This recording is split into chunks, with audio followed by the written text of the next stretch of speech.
Salut tout le monde, on se retrouve aujourd'hui pour une nouvelle vidéo sur ma chaîne et aujourd'hui on va parler book haul. Est-ce que vous vous souvenez du book haul que je vous ai fait il y a 2 mois, un peu après le confinement, où je vous disais que j'avais vraiment tenu mes bonnes résolutions du début d'année, d'acheter beaucoup moins, de recevoir moins de services presse, etc. Bah aujourd'hui j'ai 20 livres à vous présenter, une vingtaine en tout cas.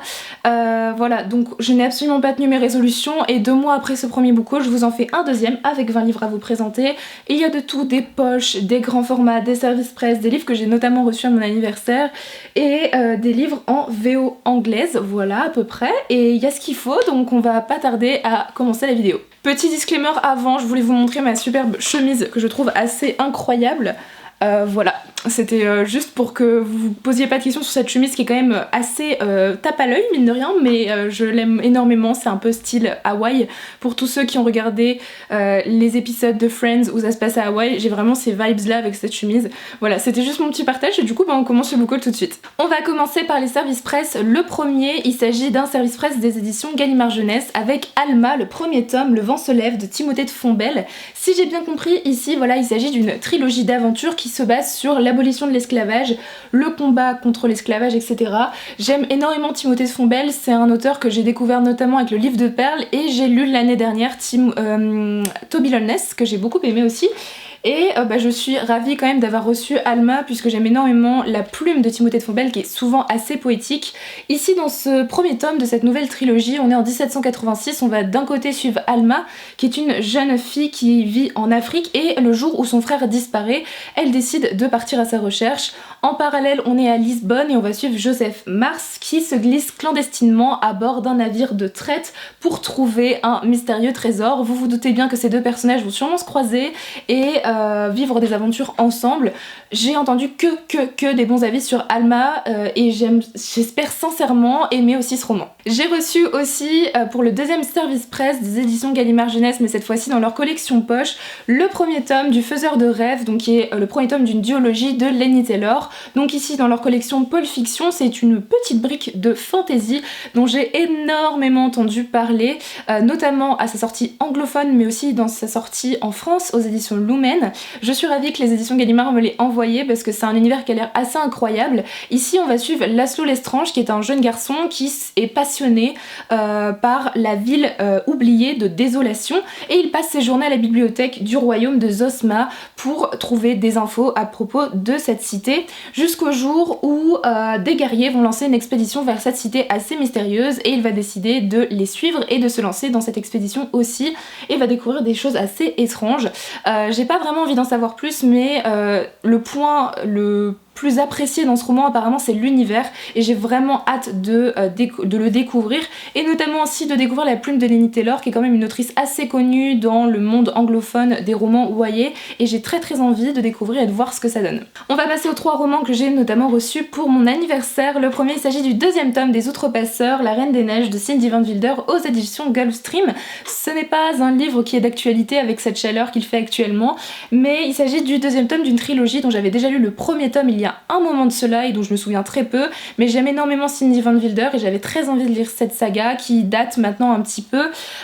Du coup, j'ai lu le premier tome que je relirai sûrement et j'ai le second tome et si vous vous souvenez bien, j'ai reçu le 3e tome à Noël, mais je vais pouvoir enfin lire cette trilogie et je sais qu'il y a un 4e tome que je lirai et que j'achèterai sûrement quand je me serai fait un petit marathon des 3 premiers tomes. J'ai aussi reçu un autre roman graphique cette fois-ci que vous avez vu dans mon dernier update lecture, je vous invite à aller le voir dans le petit juste au-dessus. Il s'agit de Woman World de Aminder Dhaliwal et traduit par Clémentine Beauvais aux éditions La Ville Brûle. Ici il s'agit d'un roman graphique dans lequel on est sur notre planète actuelle et on va suivre tout un groupe de femmes. En fait les hommes ont disparu de la surface de la planète puisqu'il y a eu de plus en plus de femmes qui ont été créées et donc les femmes se retrouvent à un moment dans un futur éventuellement possible seules et on suit leurs aventures, leur quotidien à travers ce roman graphique.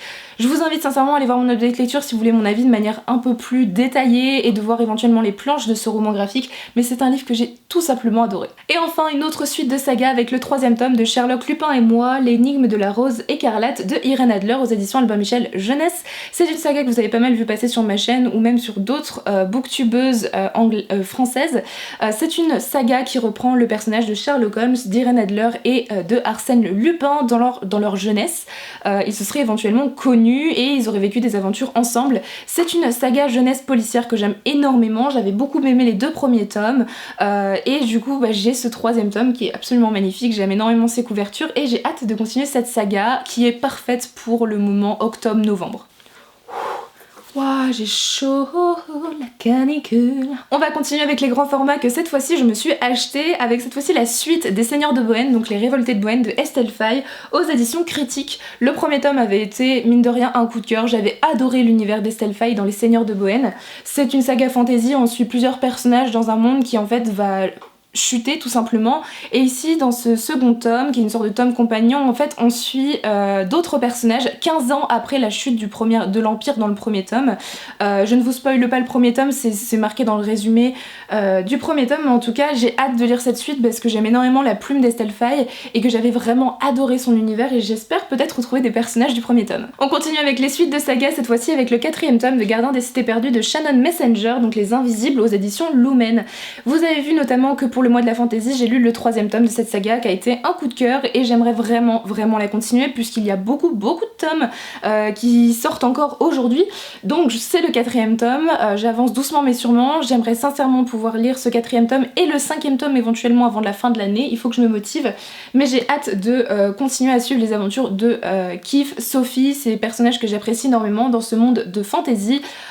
Jeunesse qui s'étend de plus en plus au fil des tomes. En tout cas c'est une saga que j'apprécie énormément. On va cette fois-ci passer aux poches que je me suis achetées dans ces derniers mois.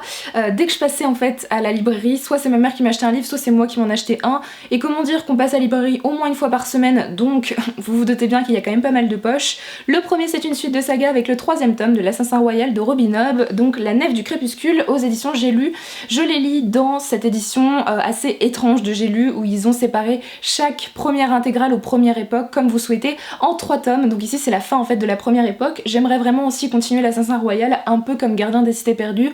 Ce sont des sagas qui ont beaucoup de tomes et il faut absolument que j'avance, donc je me suis pris ce 3e tome que j'ai notamment mis dans ma pile à lire de challenge des 4 maisons, donc j'espère sincèrement pouvoir le lire au mois d'août. Je me suis aussi acheté Une vie comme les autres de Anya Yanagihara aux éditions Le Livre de Poche. Ici il s'agit d'un livre contemporain je dirais, une grosse brique qui a eu énormément de succès surtout dans la communauté anglophone qui se nomme A Little Life, que j'avais très envie de lire, mais vu que c'était une grosse brique et que je l'ai vu en poche, vous vous doutez bien que je me suis dit que c'était le moment de me le procurer et j'espère sincèrement pouvoir le lire avant la fin de l'année.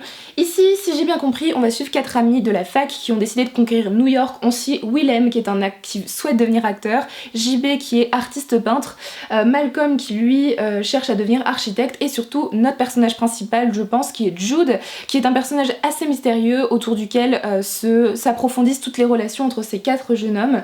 C'est un livre qui fait énormément pleurer les gens qui le lisent, c'est un livre qui procure apparemment énormément d'émotions, qui porte sur la masculinité, l'amitié masculine. Voilà, c'est un livre qui a l'air assez incroyable et qui va sûrement me faire souffrir un petit peu. Je pleure rarement devant des livres, mais pour avoir vu certains vlogs sur ce roman, les gens sont absolument en larmes, donc j'avoue que j'ai bien envie de savoir pourquoi, et finalement le fait que ce soit un livre assez long, parce qu'il fait quand même 1000 pages, je pense qu'on s'attache quand même forcément au personnage à un moment donné, donc c'est un livre qui me fait très envie, et j'espère sincèrement pouvoir le lire avant la fin de l'année. Un livre qu'on ne présente plus, et que j'étais ravie de me procurer dans cette édition, il s'agit de Lolita de Vladimir Nabokov, aux éditions Folio, aussi un livre que je me suis mis dans ma pile à lire du challenge des 4 maisons, et que j'espère lire cet été. Ici c'est un classique de la littérature russe qu'on ne présente plus, qui parle notamment d'une relation entre une jeune fille et un homme beaucoup plus vieux. Je pense que cette jeune fille a 16 ans, quelque chose comme ça, et l'homme je ne sais pas, mais en tout cas il est très vieux, ils ont plus d'une 30aine d'années de différence. C'est un livre qui a été énormément adapté, qui a fait énormément scandale, notamment dans les classiques, et j'ai envie de savoir vraiment s'il vaut le coup, s'il est prenant. C'est un coup de cœur finalement pour beaucoup de gens, même si les thèmes qui sont traités sont très polémiques. Voilà, j'ai envie de découvrir un peu plus la littérature russe, et vous allez voir après, j'ai acheté pas mal de classiques de la littérature russe aussi, et je me dis que pourquoi pas commencer avec Lolita cette année. Un livre dont je vous ai parlé dans un de mes derniers updates lecture, il s'agit de Femmes, race et classe de Angela Davis, aux éditions des femmes Antoinette Fouque dans leur collection Les grands classiques du féminisme américain.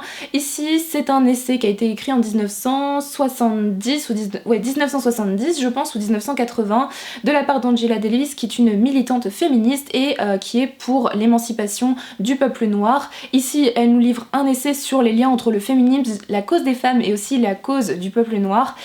Tout ça lié dans un esprit communiste, capitaliste, etc. En gros, elle nous explique un peu ses pensées. J'ai trouvé ça extrêmement intéressant, mais je vous invite aussi à aller voir mon update lecture si vous voulez un avis un peu plus approfondi sur ce livre, mais c'est un livre que je vous recommande énormément si ces sujets vous intéressent. Un livre qui me fait très envie depuis sa sortie anglophone, notamment par les sujets qu'il traite, et finalement il vient de sortir en poche en France, donc je me le suis procuré en poche. Il s'agit des 7 morts d'Evelyn Hardcastle de Stuart Turton aux éditions 10-18. Déjà la couverture est absolument sublime, et ici il s'agit d'un mélange entre Agatha Christie, Le Cluedo et Downton Abbey. Comment ne pas succomber à un mélange pareil de références. C'est un livre qui me tente beaucoup, même si j'ai l'impression qu'on est plus dans un livre, c'est un roman policier de base et que c'est pas vraiment le genre de livre que j'aime lire habituellement, mais celui-ci me faisait très envie, il m'intriguait beaucoup parce qu'il a eu d'excellents avis, il a reçu notamment pas mal de prix, et j'avais envie de me le procurer en anglais, mais bon finalement je me suis dit que j'allais le lire en français. Ici on est dans une sorte de grande demeure un peu à l'anglaise, et il est 23h et Evelyn Hardcastle meurt assassinée. On se demande qui a bien pu l'assassiner, et on va suivre donc Hayden Bishops, qui est un des invités de cette grande soirée et qui a finalement quelques heures pour trouver l'identité de l'assassin. Sauf qu'il est voué, condamné à revivre cette soirée encore et encore et encore tant qu'il n'a pas trouvé le coupable. C'est un roman qui a l'air vraiment pas mal, et voilà, il a eu énormément de bonnes critiques. Il est assez passé inaperçu je trouve finalement en France par rapport à toutes les bonnes critiques qu'il a eu en anglais, mais j'ai hâte de le découvrir. Un classique qu'on ne présente plus et qui me faisait très envie, j'ai enfin trouvé des éditions qui me plaisaient. Il s'agit du Comte de Monte Cristo de Alexandre Dumas, le tome 1 ici et le tome 2, aux éditions Le Livre de Poche, donc dans leur collection classique. C'est un classique de Alexandre Dumas qui est un classique de roman d'aventure si j'ai bien compris, de bonnes briques quand même, et des éditions que j'apprécie enfin énormément parce que les éditions avec Depardieu, je vous avoue, ne m'intéressaient pas des masses, mais là je suis tombée sur ces éditions que j'aime beaucoup. Donc comme je vous l'ai dit, je veux pas trop en savoir en rentrant dans ce livre, je sais juste qu'il y a énormément d'aventures et que ce sont des classiques qui notamment se dévorent énormément avec peu de longueur, et j'ai envie de découvrir enfin La Plume d'Alexandre Dumas qui est extrêmement connue en France. Un classique qu'on ne présente plus aussi, il s'agit de Anna Karénine de Léon Tolstoï aux éditions Pocket dans leur collection classique. Aussi une grosse brique de classique, cette fois-ci de la littérature russe. Je n'ai pas vraiment envie de savoir ce qui se passe dans ce livre, c'est un classique extrêmement connu, un peu comme Lolita, j'ai envie de m'intéresser un peu plus à la littérature russe qui me fait de l'œil depuis un moment, et c'est un livre qui est recommandé souvent. C'est un livre qui a l'air extrêmement prenant, j'ai entendu que de bons avis sur Anna Karénine. Le film qui a été adapté de ce roman a l'air aussi assez incroyable. Voilà, donc à part le fait que ce soit de la littérature russe, et je sais qu'on suit le destin d'Anna Karénine ici, je sais aussi qu'on se plonge dans la Russie du 19e siècle, je pense. Voilà, ça m'a l'air extrêmement intéressant et j'espère sincèrement aimer autant que les avis le disent. Un livre que je vous ai présenté dans mon challenge des 4 maisons, que j'ai notamment lu dans mon dernier vlog. Si vous ne l'avez toujours pas vu, je vous invite sincèrement à aller le voir dans le petit juste au-dessus. Il s'agit de La jeune fille à la perle de Tracy Chevalier aux éditions Folio. Ici, c'est un livre que j'ai plutôt bien apprécié. On est au XVIIe siècle et on suit Gritz, qui est une jeune servante qui va être engagée dans la maison du célèbre peintre Vermeer. Donc finalement, on est à Delft, dans l'âge d'or de la peinture hollandaise. On va suivre cette servante qui va forcément avoir une sorte de relation un peu privilégiée avec ce peintre, ce qui va notamment lui amener la jalousie de la femme du peintre et de la gouvernante. Et en fait on suit le Tracy Chevalier ici à inventer l'histoire de cette servante qu'on voit dans la peinture de Vermeer et dont on ne connaît absolument rien. rien. J'ai trouvé le concept plutôt intéressant, mais si vous voulez mon avis un peu plus détaillé, je vous invite sincèrement à aller voir le vlog. Et le dernier livre de poche, il s'agit du Maître et Marguerite de Mikhail Bulgakov aux éditions Robert Laffont, collection Pavillon Poche. Ici aussi un classique de la littérature russe, un peu plus récent puisqu'il a été écrit notamment dans les années 1930 si je ne me trompe pas. Il s'agit d'une histoire d'amour qui est extrêmement connue dans la littérature russe où une jeune femme qui s'appelle Marguerite va vendre son âme au diable pour retrouver l'homme qu'elle aime qui est un écrivain maudit. Je n'ai pas vraiment envie d'en savoir plus, je ne suis pas une grande fan de romance mais c'est vrai que je lis rarement des romances qui sont aussi vieilles, voilà, des années 1930, j'en ai jamais lu. C'est aussi un classique de la littérature russe donc forcément j'ai envie de le lire avec Lolita et Anna Karenine. Voilà, ça m'a l'air plutôt intéressant, c'est un livre que j'ai vu passer pas mal finalement sur Bookstagram mais très peu sur Booktube donc j'espère pouvoir me faire un bon avis sur. Et enfin on finit avec ma commande de livres d'occasion que j'ai faite notamment sur le site World of Books pour les livres en VO anglaise.